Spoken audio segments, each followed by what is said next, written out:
How should you pass a fishing boat? Many people all over the world are taking up fishing as an occupation, or as a leisure activity. What this means is that there are more and more fishing boats and, of course, other vessels on the water each new day that you have to be on the lookout for. Its occupants, and the lives of other people near you on water. As a fishing boat captain, the responsibility is on you to ensure the safety of your boat, its occupants, and the lives of other people near you on water.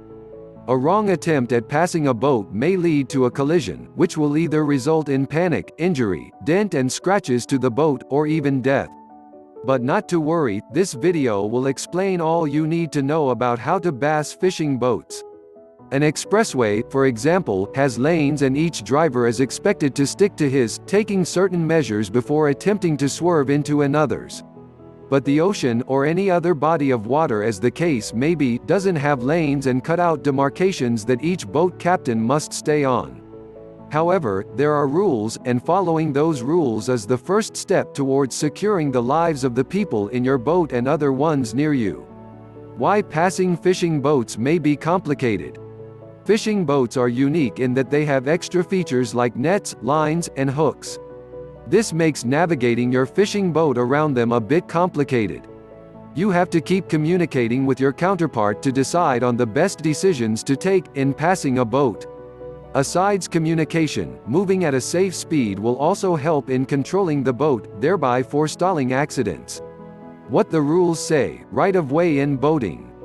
The U.S. Coast Guard's rule states that a vessel or boat should stay on the right side, starboard side, so that any other vessel or fishing boat will be on the left, the port side while crossing.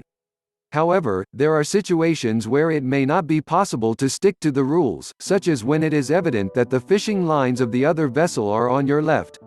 In such a case, you'd need to find a way to maneuver yourself out of that spot. The best practice will be to communicate with the other person to agree on a safe side on which you can navigate. This is one of the times when you'd have to improvise, and not stick to what the rule book says. At the end of the day, the most important thing is to avoid accidents. In boat language, you stand on if you have the right of way, or you give way to another vessel so it can pass first. 1. When two boats are heading in the same direction. If your fishing boat is following any other vessel in a river or narrow canal, in boating language your boat is called the give way or the burdened vessel. This means that your boat has to seek permission from the other vessel, called the stand-on vessel, to pass.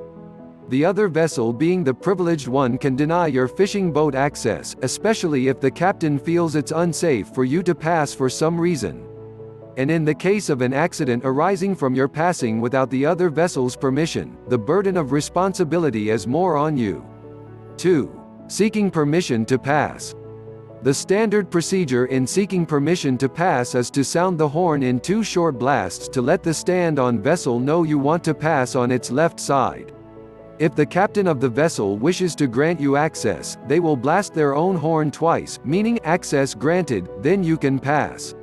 But if for some reason the captain feels it's not okay for you to pass, they will blast the horn 5 times, signaling that such a maneuver could be dangerous. Or, as is the case with some, they will ignore. That too means a no. It is important to exercise patience in cases like this, try to see things from the other captain's point of view, and also use common sense. 3. When you're crossing paths. When you're about to cross paths with another vessel and each person's unwillingness to yield could lead to a collision, remember that the one with the right of way is the one on the starboard, right side. If the other vessel is on your right, they're the privileged one, and if you're on their right, you're the privileged one. But either way, use a safe speed and just be alert to see what the other person will do. The ideal thing to do in such a situation is to come down to a safe speed, or change course. 4. When you're facing an oncoming boat.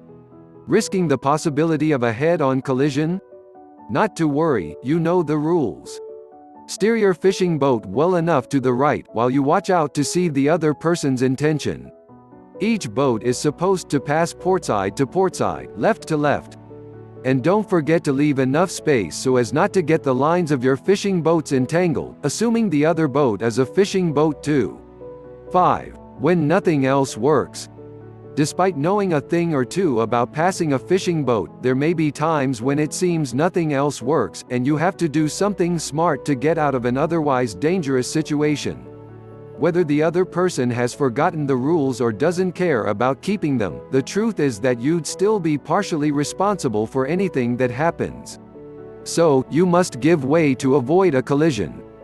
That too is what the rules say.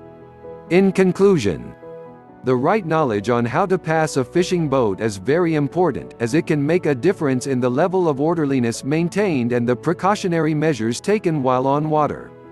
This is because the safety of many lives depends on what you do or choose not to do anytime you set out in your fishing boat. Moreover, while you can make your own choices, remember that you can't determine what other people do with their fishing boats while at sea. Some of the rules guide boating include right-of-way, how to seek permission before passing, etc.